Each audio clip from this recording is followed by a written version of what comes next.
You good? I'm good.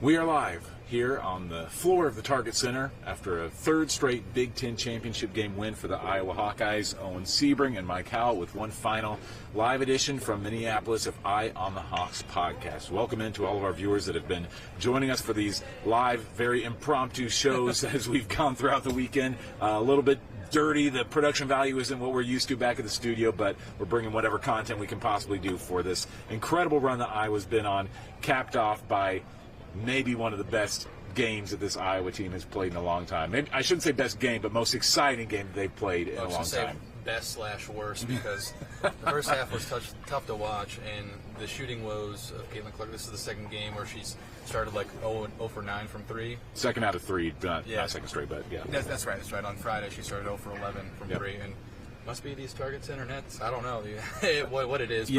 She still shot with confidence, though. And she hit some big threes down in the second half of the fourth quarter. So you got to give it to her for keep coming. Finished the game 5 of 17 on three-pointers after she started 0 for 9. So that means in the second half and overtime she was 5 of 6. 5 for 8 on three-pointers, which is pretty solid again for what she did in the first half when she's so cold. It is worth noting that part of the problem, if you want to call it a problem, whatever, everybody's facing the same thing, but the ball is different that they use here at the Big Ten tournament, and it's going to be different.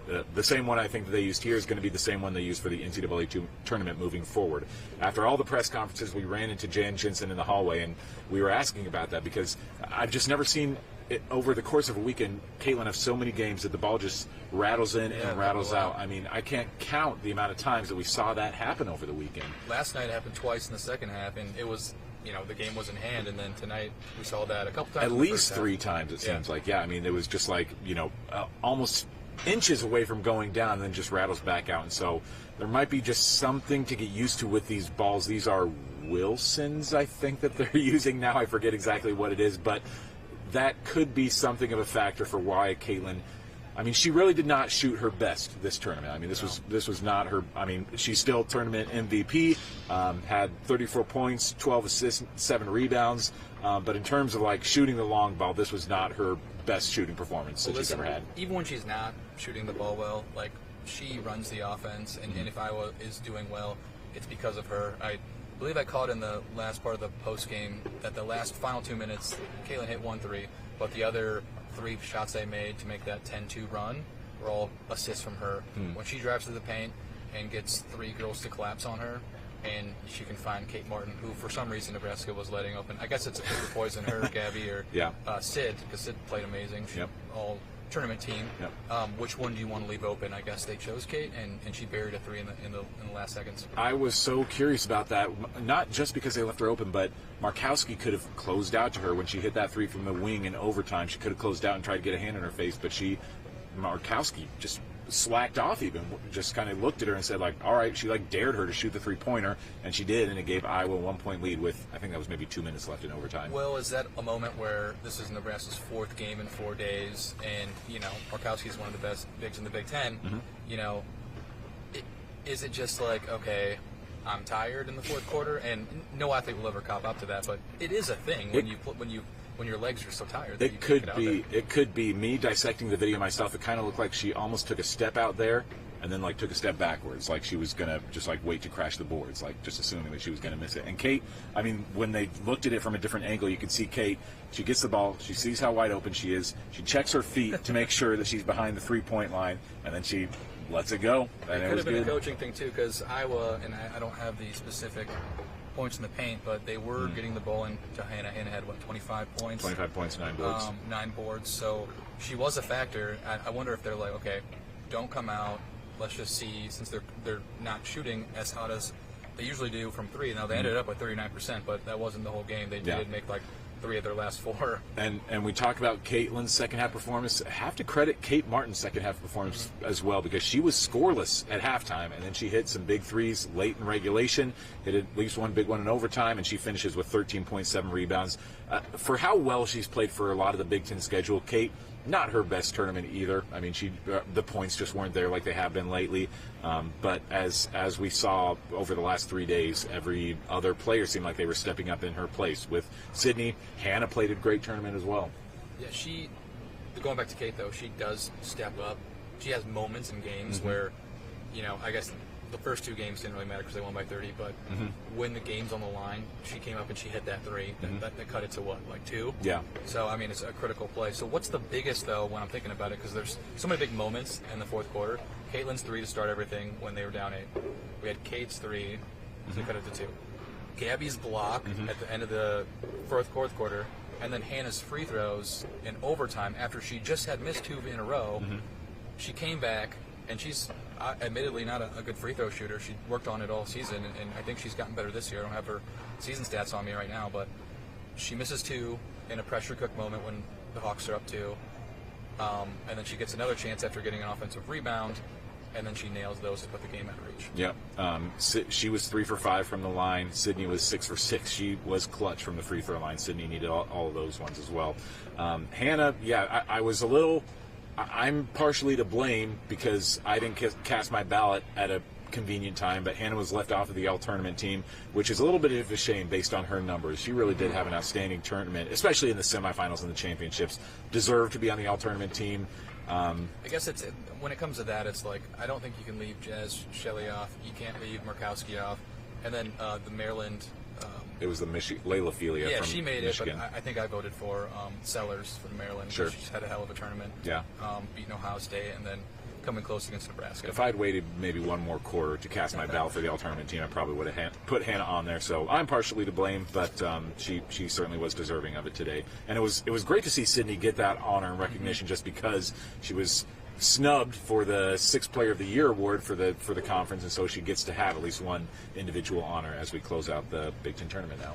Yeah, and it'd be a shame not to mention how good Nebraska played. We talked about the ball difference and the shooting woes for Caitlin Clark and the Hawkeyes, but didn't really affect Nebraska. I mean, the final 3-point line, they shot just a little bit better, 41.2%, but in the first half, I mean, I didn't look at it, but it had to be like 20 points higher because it seemed like everything they were shooting was good, and Murkowski can hit the 3 as a big.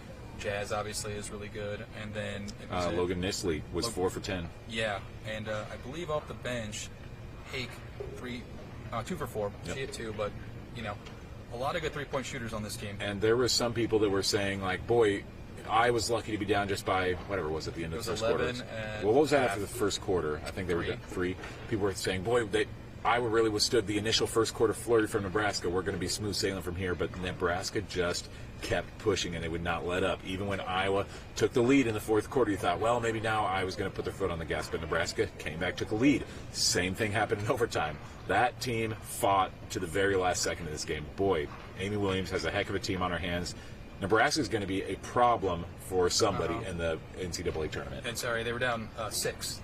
But they were down like a lot more, and they finished the quarter on like an 8-0 run or an 8-2 run to close out the first quarter. I mean, the first half, just flush that. I wrote a web story on iowasnewsnow.com, like the intro was, it wasn't pretty, but then I was like, well, those last 2 quarters were, so I changed it to like, it wasn't always pretty because that first half was, I think a lot of fans in here, which is like 80-90% Hawkeye fans, at least, just wished, at least a few more shots would go down. And that's what it took. I mean, we talked about those Caitlin 3-pointers that just kept rimming in and out.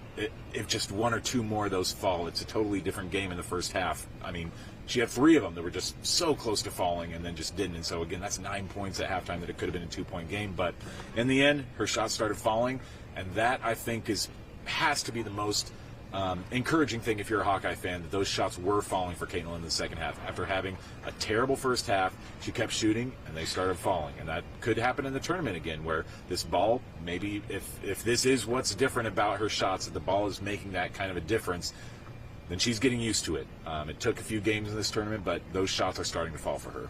I like the mindset of, even if they're missing, keep shooting. Although I do think there is something to be said about penetrating and running the offense earlier. Like, if you missed your first 3, let's not take that 4th one. Let's drive, dish it out to someone else, or convert a layup.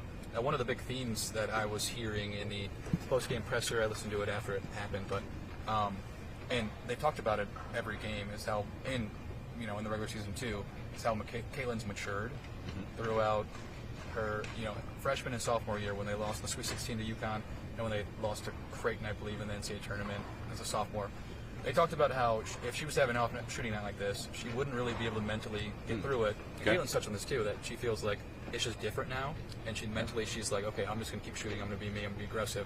And you really saw that on display tonight, I think, at least. Yeah, I think so. And in the second half, it's almost like she did that. She drove the lane and got a few layups just to maybe find her stroke again, see the ball fall through the hoop, and that's what gave her a little bit of confidence, because she is that's such an underrated part of her game, her ability to drive the lane and create some space, drive through contact and get some layups. She did that well. She hit a few of those to start the second half, and it was all uphill for Iowa from there. Anything else you want to touch on from this game before we kind of move and look towards the future for this team? I guess one other thing I just came to my mind when you said it, talked about her driving. One thing Nebraska did really well, and I don't know, it could go to the point where Morkowski slipped off Kate, is they had active hands in the paint. So every time Caitlin, it probably happened like 3 or 4 times where she tried to throw one of those miraculous passes down low to someone cutting. Nebraska just got a hand up there, stole the ball, and they were just disrupting the Iowa offense. So give credit to them. They played outstanding on defense. You say that and it's like 94 to 89. Yeah. But they, as much as they could, stop this Iowa offense that they did in the They first did it, half. yep. And they're a team at 22-11 that has to be included in the NCAA tournament. Nebraska maybe a 7th seed? Where do you think this team winds up? That's good. I haven't looked on the bracketology. I'd have to think this team is better than that, though. Really? 6 or 5, Okay. but who knows? Though. Yeah, I saw, the ones we were talking about yesterday, bracketology had Maryland as an 8 seed, I think, 8 or 9 Makes a seed. little more sense. Nebraska should have been a 4 seed, but they lost the last regular season game. They dropped to a 5, so at least in the Big Ten tournament. So to me, I would put them up higher, like 6 or a 5, but yeah. Okay. I'm going to put that on hold for a second because for some breaking news from my friend Brad Myers, who just texted me. So in the SEC tournament today, the game with 2 minutes left, South Carolina had a lead on LSU, and the game had to be delayed because a bunch of players got into a fight. Big brawl on the sideline. 79-72, South Carolina ended up winning that game, so they finished the tournament still with an undefeated record, 33-0, I think they are now. But because of that fight, this is according to my friend Brad, who I believe, but could be false, but just check your sources. Okay, sorry, ESPN reported this wrongly. He first said the entire bench is disqualified for the first round, LSU with 5 players, South Carolina with 6, and then he just texted me again, ESPN reported that incorrectly. But it sounds like there still possibly could be some ramifications from that fight that could affect their first round game. Not that South Carolina is going to be terribly impacted by that in the first round of the NCAA tournament. I think they could start the last 5 players on their bench and still be pretty good in the first 2 rounds. But nevertheless, still some interesting news coming out of the women's college basketball world after a pretty ugly scene on the sideline of the South Carolina LSU women's basketball game. I thought your audio wasn't working or something. Oh, no. No, we're good. But in terms of the NCAA tournament, coming back to some of the Big 10 teams that'll be there, Nebraska, we're thinking maybe 7, 6, 5, somewhere in there. I think that they showed enough in this tournament after getting to the championship round and putting Iowa on the ropes that they have the potential to be I'm going to guess a 6 seed, could be as high as a 5 seed, I would say. Iowa, on the other hand, I don't think there's any question in anybody's mind that they're a 1 seed. I think they have to be a 1 seed. Just looking at all the other results, too. Before this tournament, Ohio State was slotted into 1. They lose in the first round to Maryland. Take them off. USC is playing Stanford. I think USC is the only one that could probably get up there. They just tipped off about a half hour ago. I haven't checked the score on that, but if Juju Watkins and USC beats them, maybe there's a discussion about USC or Iowa, but I think Iowa is over them. So I think it will be a 1 seed. I know Caitlin and Lisa were both asked about it, and they're like, oh, we don't really care, don't speak. But they did make a good point. Caitlin did. She says, 1 or 2, it doesn't really matter. I think the draw matters more, like who you're playing. I think, So, I mean, to me, they're a 1 seed, but we'll have to wait a week to find out. Well, being a 1 or 2 seed does affect your draw, so still matters. Right now, USC has a 2-point lead on Stanford, so that could. I don't think that would even knock them off of the 1 line. Like, I think if USC ended up winning, they might be a 1 along with Stanford. They both could be a 1 seed. At this point, I mean, I think it's South Carolina, Stanford, Iowa, and USC. Are they the last 1 seed in that group? Texas is right now, according to Charlie Cream. I see. Are we still good on the podcast? Yeah, I see a log out. Just want to make sure. Yeah. Okay. And Texas, they still have. That won't be decided until tomorrow. They have the Big 12 tournament semifinals today. They're playing against Kansas State, I believe. Yes. And then Iowa State's playing Oklahoma. So if Texas doesn't win the Big 12 tournament, that knocks them off of the 1 line. But I don't know. I still think that there's no way that Iowa's not going to be a 1 seed in the tournament. I agree. I was just like, what could happen for it to not for Iowa not to be a 1 seed? Right. And I think it's Texas and USC claiming it, but I think the likelihood of that is low. Right. Yeah. I don't see. After Texas lost a game late in the year to who they lose to, Oklahoma maybe. I feel like that knocked them off the 1 line. They could, again, if they win the Big 12, they could possibly still get in there, but I think that takes down their chances significantly. So after Iowa wins the Big 10 tournament and beats Ohio State in the regular season finale, I think those two things combined lock in their spot as a 1 seed in the tournament. First time ever, right? No, I think 92 they had one. They were 1 seed? Yeah. I only know that because a reporter phrased that question in the post-game presser. So that would be under Vivian Stringer. Yeah. They went to the Final Four in the early 90s, so I believe that was the last time. Okay. So a little fact check, Nebraska, Charlie Cream has them as an 8 seed. So wow, okay. A little higher than I thought, but still solidly in the tournament. Yep. And so Iowa will get, no matter what, 1 or 2, get 2 games at home. Those will be the last 2 games at Carver Hawkeye Arena for Caitlin Clark, Gabby Marshall, Kate Martin, Sharon Goodman, and Molly Davis, who we may see in those games. Maybe, maybe not. Yeah, she was still on. Was she on? She was on Couldn't really tell. crutches the couple times that I saw her, and they didn't even let her climb the ladder to cut down a piece of the net. Another player had to grab her. Taylor McCabe, I saw go up there and grab one and drop one down for Molly. They wouldn't put her on there. Kenise Johnson, weirdly enough, did climb it and cut one down. But anyway. The way she's walking, it makes me really hard to believe she'll play next week, too. Okay. And I know she's scheduled to do 2 weeks, remember? Yes, 2 weeks. Yeah. Yep. Okay, well, there you go. I don't know why I thought it was next week. But, yeah, we won't find out until a week from today, which is kind of wild how the women's do that. But women's tournament does that.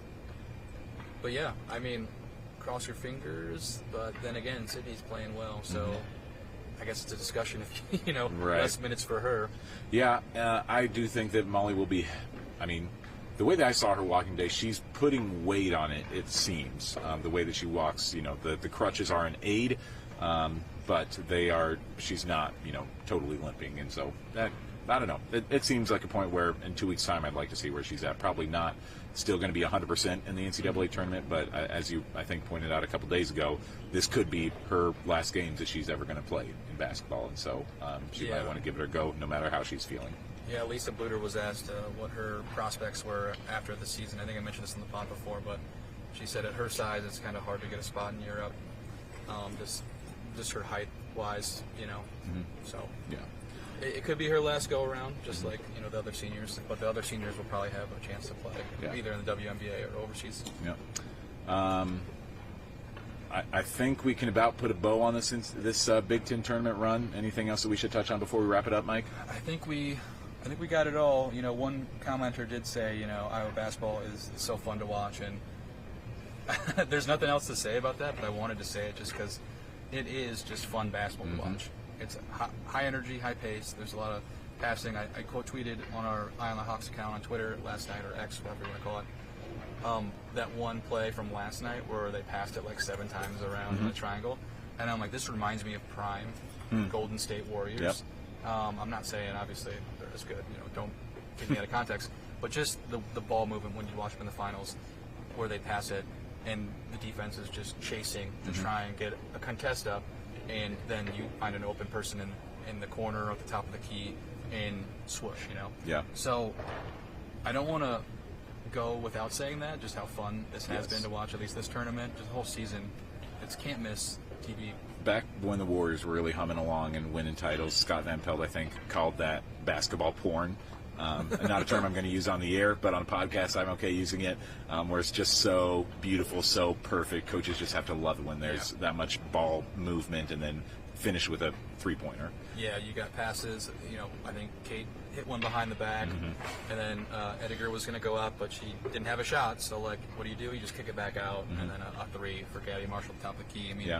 Just chef's kiss, That is the thing about this team, is that they're not South Carolina where they're going to dominate every game. They're not going to be undefeated, but they make it interesting. These games, if nothing else, they are fascinating to watch. And I learned, if nothing else, that this team can be down, but not out of it. Down 8 with 2 minutes left. I thought this team is toast. I said to Mike a couple of times, this game. Yeah, I was going to mention that. This game is over. I thought Iowa was done for. 8 minutes left. I mean, to be fair, ESPN probability had it as Nebraska win 99.1%. So, you weren't off base. And I think we were all sitting there well, here's the end of this. Obviously, they have the NCAA tournament still, but I don't think it's a wrong take to have down 8. And they shocked us and they came back. Yeah, and that's what this team shows that they can do. If they just get a couple of those shots to fall, what Caitlin Clark does is incredible. Not that she wasn't the only one hitting shots late in the game, so don't think that she's the only one making magic. But Jan Jensen said it to us after the game too, where it's when Caitlin's out there, you just never know what she can help this team do, whether it's scoring or assists. When she's out there, just anything is possible for the squad. And she really has the weight of the world on, because I think, you'll never be able to quantify this, but her confidence and aggressiveness has to wear off on the other team players. They know, hey, we're not out of this, because she is like that. And so I wonder if that's the case. If you'd ask them, give them a truth serum for doing hot takes. All right. Well, we're going to finish this off, and just thank you again to all of our viewers who joined us live in these post-game Eye on the Hawks live podcasts. We're going to have a little bit more cleaned up version with some sound bites and some interviews and some highlights as we go on and talk more basketball down in the future. I know the Iowa men are playing tonight, so we'll be able to talk more about their tournament projections later this week on the Eye on the Hawks podcast. We've got so much more content coming your way. We've got a special coming up before they have their tournament run that's going to air later this week on Thursday. On Fox at 6:30, and then it should re-air again on Friday on CBS at 6:30. We've got some fun interviews lined up for that one, so a lot of content to watch for. Still a lot more fun games ahead of this Hawkeye team as they close out this incredible senior class that's created such a legacy for themselves in Iowa City. So for Mike Howell, Owen Sebring, Eye on the Hawks podcast, thanks for watching. We'll see you again next time.